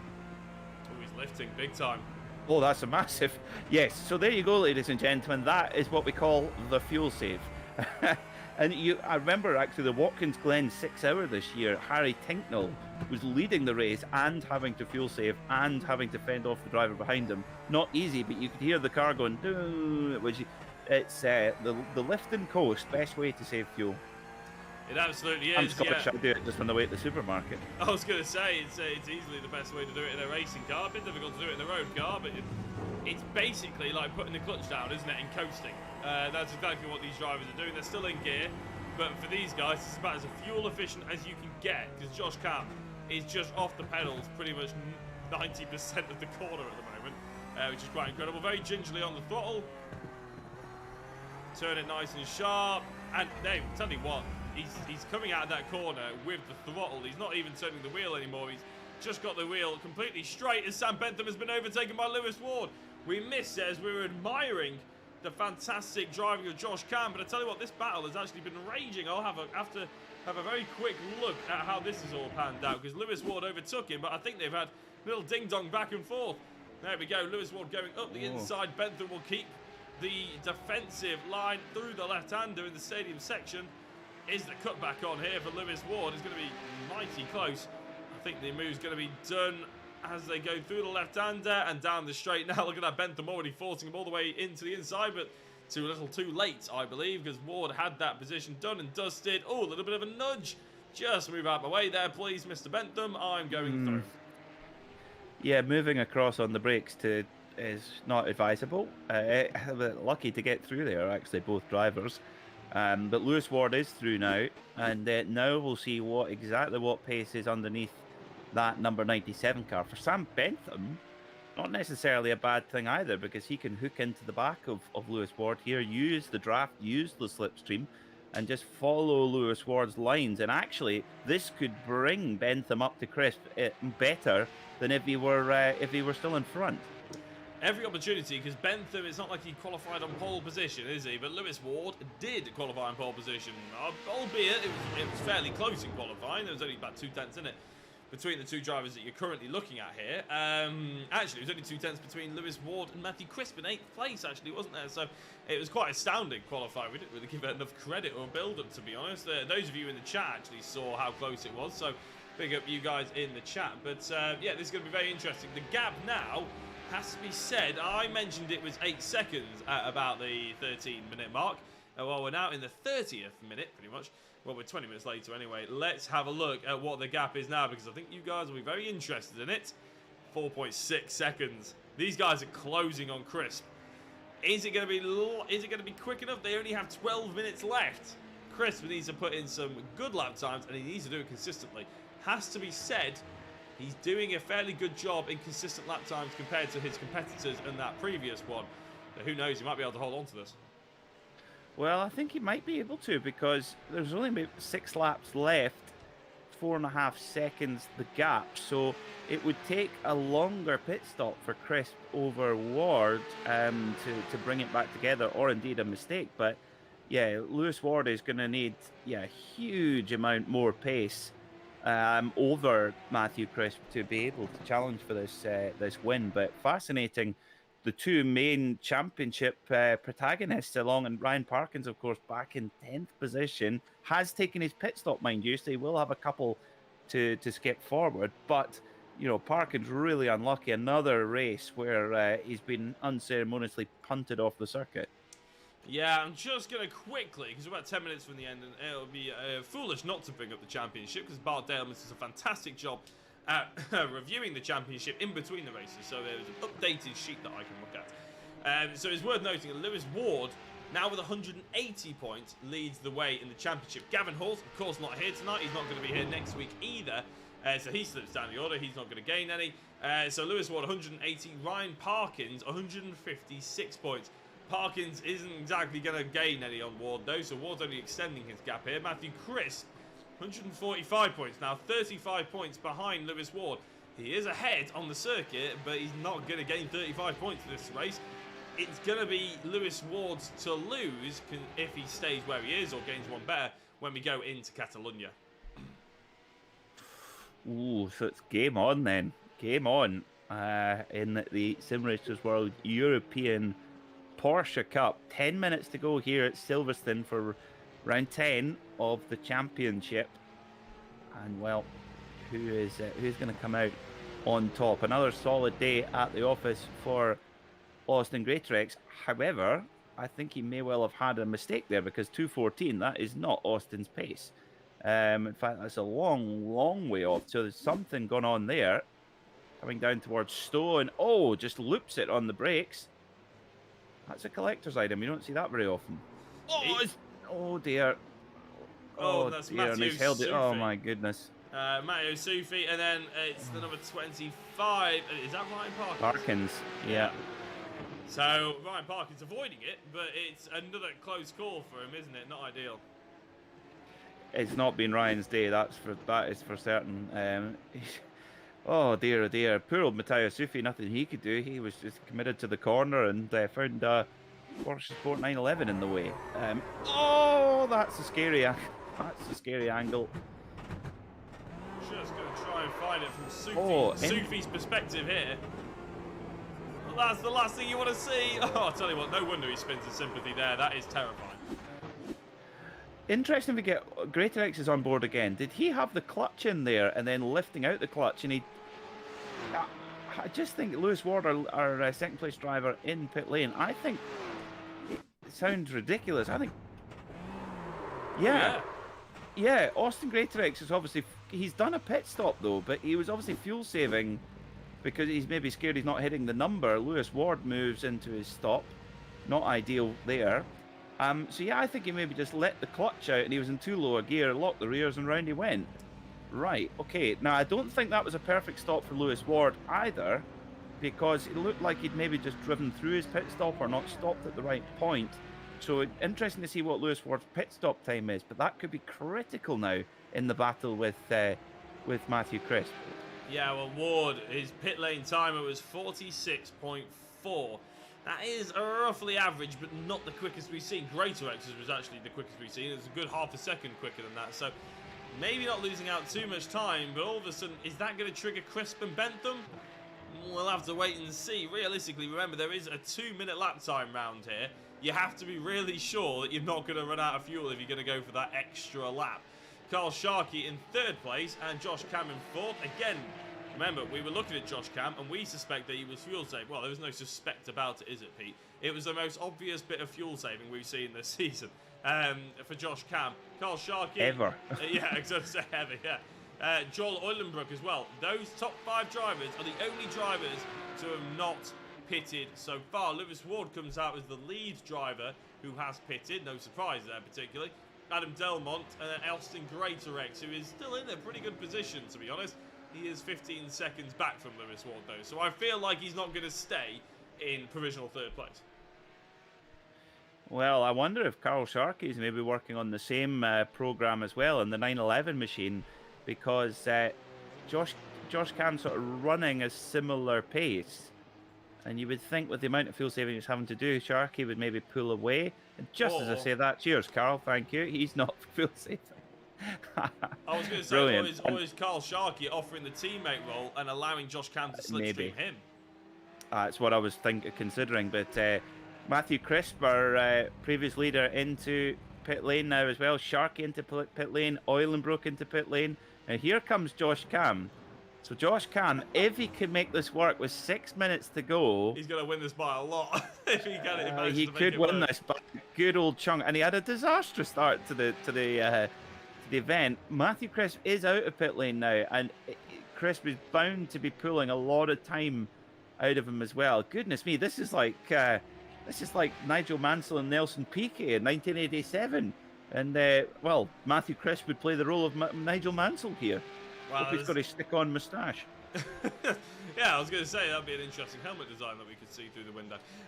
Matthew Crisp, 20 seconds behind, but only 6.5 minutes to go. How bad has has Josh Cam's times been?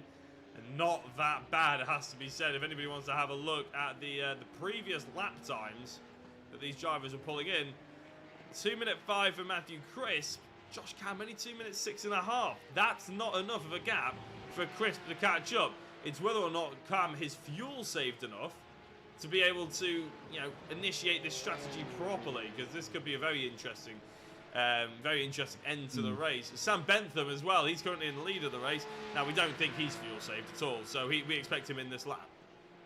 Yeah, we definitely will see Sam Bentham come into the pit lane. That's for certain. Oh well, what a dramatic finish, dramatic conclusion to this 10th round of the Sim Racers World European Porsche Cup. Bentham now in pit lane. Great call, Jack. So Sam Bentham in pit lane. It's been a super drive from the Vestec Autosport driver. Josh Cam flashing his lights. That's not good for the fuel consumption. Now, probably got the aircon on as well. Yeah, absolutely. Put the sat nav off. Now, Josh Cam flashing his lights. I don't know at what. He maybe hit the flasher button by accident. But anyway, this is very, very good, very clever, because he will hit. There's 2 laps to go, and so that will also mean that the race will finish just after the 40-minute mark. Now, if that was just 10 seconds quicker, he would have to go for another 2 minutes, and it would end up finishing at 42 minutes, which could be pivotal for the difference. So if Josh Cam is going to make this strategy work, the way the lap times have shaken out, it's going to work out perfectly. Yeah, just looking back here, Ryan Parkins, who after everything that's happened to him, has actually gained 10 positions. He's into 7th place at the moment. Ooh, make that. No, just keep that at 10 for now, because he hasn't made quite the move on Adam Delmont. Great little drive from him, it has to be said, for Parkins. Exactly what he needed, because his championship was suffering after race number 1, it has to be said. And race number 2, it's not helping, but it's a best of a bad situation, you could argue. Josh Cam then in the race lead. Matthew Crisp, 7 seconds behind. I got that completely wrong. It's 7 seconds behind. Lewis Ward fairly close to Sam Bentham, so all the sort of pit lane times are fairly close. Actually, Sam Bentham's a 44.7, Matthew Crisp a 44.6, Lewis Ward a 46.3. So actually, I think you may well have been right, Pete. I think it may well have been a little bit too much of a delay for Lewis Ward. That's why he's been gapped by Matthew Crisp a little bit. Yeah, I think it was just that's a critical error there for Lewis Ward, and that could well come back to haunt him when we finish the championship next week. Well. So Josh Cam will just be coming around to the club chicane at the moment. Now, he's going for it.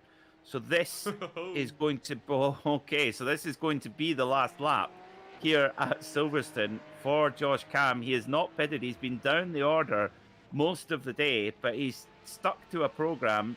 He's still lapping very quickly. If anything in the 205s in this track temperature is very impressive indeed. Crisp actually slower that time by. So Josh Cam can almost coast it to the finish. What a bizarre race. Very bizarre, but the championship standings have been updated by Bart to reflect the standings, the way that if it finishes in a minute and a half in exactly the same positions now. This is how it's going to look. Lewis Ward will be still leading the way with 201 points. Ryan Parkins with 170. Matthew Crisp with 170 as well, actually. So those two will be drawing on points, but they'll be crucially 31 points behind Lewis Ward. So they're going to be tying for 2nd place. Crisp versus Parkins is a race we all love to see. And Lewis Ward is still leading the way quite substantially. Well, it's been a good day at the office for Lewis Ward. He looks like he's not going to get the win here, but a dominant victory in race 1 here at Silverstone, at the home of British Motorsport. And huge moment on the exit of Cops for Josh Cam. That would have grabbed his attention. It will have grabbed his attention. Goodness me, but held on to it well. And just a few more corners to go. Is there anything left in the tank of that Porsche 911? He's flashing confident. The lights still. Who's he flashing at? The stream, he's clearly watching this. He's confident, yes. Isn't he? Giving a weave as well. He's adding track time. He's adding distance, even though he's almost running out of fuel.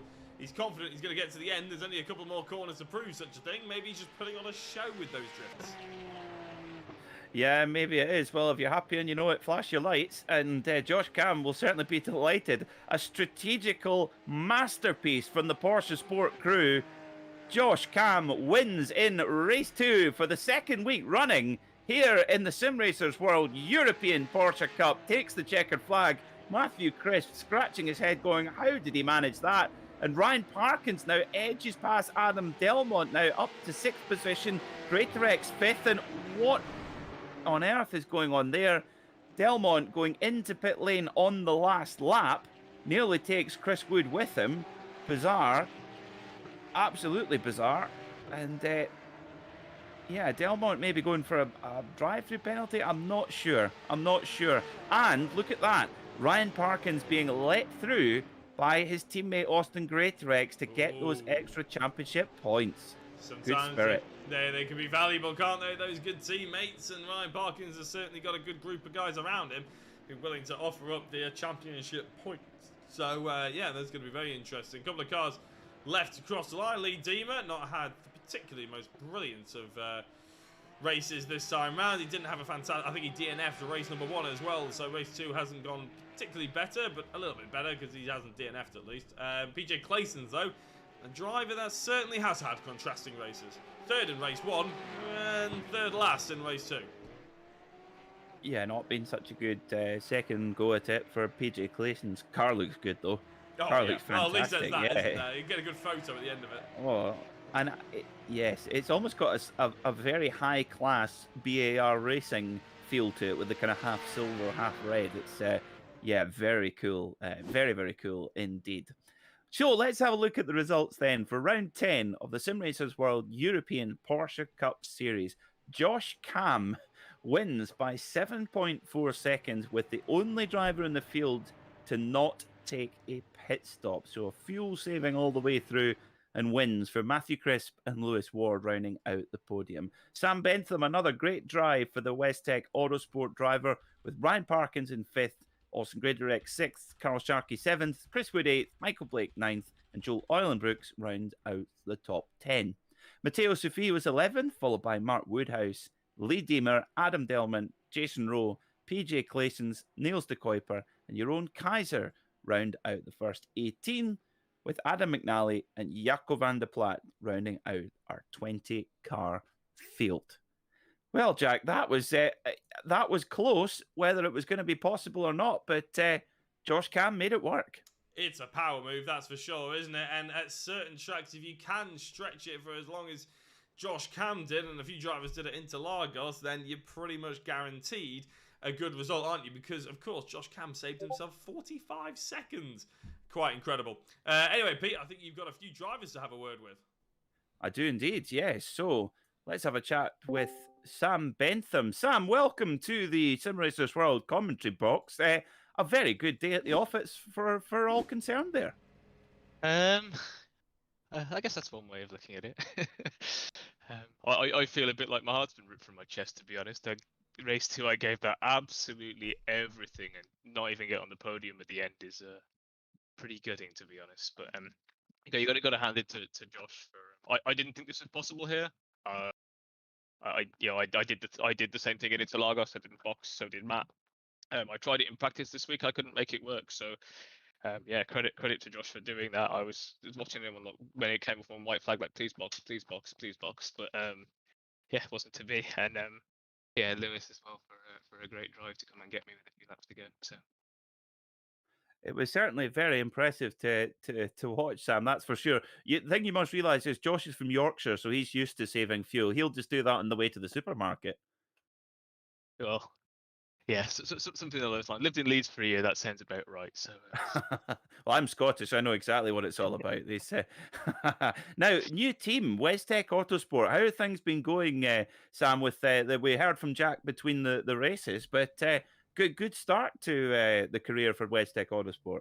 Yeah, it's been okay. There's I think my teammate's is off marshalling at Silverstone this week, the lucky boy. So not had too much in the way of friendly banter or so on yet, but I'm sure it'll come. And yeah, I'm doing okay with delivery on, so I can't complain too much. It's not exactly a hoodoo, so. Absolutely, and Jacko and I are very impressed with the Chinese knockoff Hyundai N badges on the car. Yeah, I mean, have you driven an i20N? I recommend it if you haven't. Have you had a go in one? I really want to have a go in one. It's an exceptional hot hatch. I really enjoy it. It's a good one. I shall take that sage advice. Sam, a quick drive and excellent car advice as well. Like all happens here on Sim Racers World TV. Great job today, Sam, and best of luck for next week at Catalunya. Thanks very much. Have a good night, guys. Cheers. So that was Sam Bentham joining us and giving us some very good advice on the new Hyundai i20N. Let's get our race 2 winner in. Josh Cam, I mean, Josh, only someone from Yorkshire could save fuel like that. Oh yeah, how much is it a litre these days? Oh, too much. Always too much. Oh, you can always trust a pilot to get his fuel sums right. That's the main thing. Well, tell us about it, Josh, because you were the only driver to make that work. Explain to us how on earth you do that, because everyone else seems to think it was impossible. Yeah, the things that make it possible here are the long pit lane at Silverstone, obviously, which takes quite a lot of time out compared to last week, let's say. So there was probably an additional 10 or 12 seconds lost for the guys that pitted this week versus at Road Atlanta. And then the other really big factor is just how crazy race 2 is because of the reverse grid. So even the really fast guys like Lewis and Sam, who did well there, they probably can't run their pace for the first 5 or 6 laps. So then you kind of have to get your calculator out and a bit of paper and write down what kind of pace you think you need to do. And then it's really a case of all the tiny techniques you learn over years. Especially for me, I do a lot of endurance racing and lift and coasting in exactly the right places, never wheel spinning and wasting any fuel that way, taking the shortest lines everywhere you can. And yeah, it all came together today. It certainly did. It certainly did very well indeed. Now, tell us about lap 1, race 1. It looked like you got a bit bullied there, Josh, it seemed. I think so. I was running around the outside. I had a couple of guys to my right. I'm not going to be able to remember everyone's name here, so I apologize for that. I had a few on my outside, and I saw somebody who either missed their braking zone or is a better braker than me, let's say. And they came through pretty hot on the inside. I tried to give as much space as I could, but I sort of thought by the time I was off the track, I'd given enough room.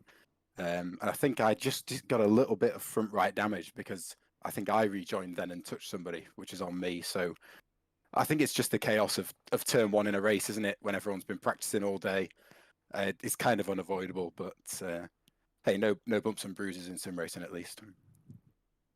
That's the main thing. And with some very successful trips on track over the last couple of weeks, Josh, you're gonna notice the other day, seeing that you're gonna get back out in the air a bit more now with things opening up a bit.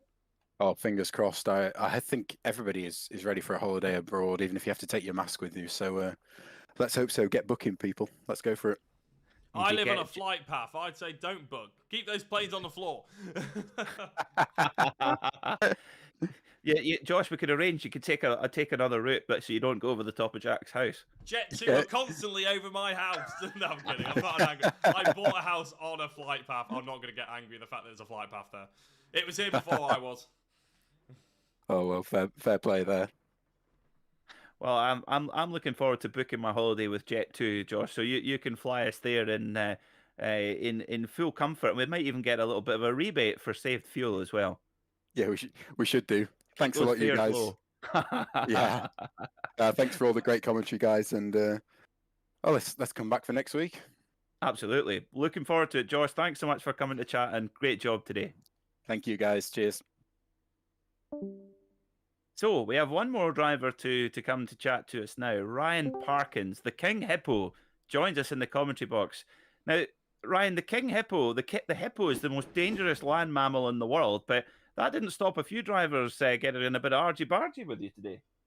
No, the King Hippo needs more respect. That's what I think. Explain. Oh, wow. Right.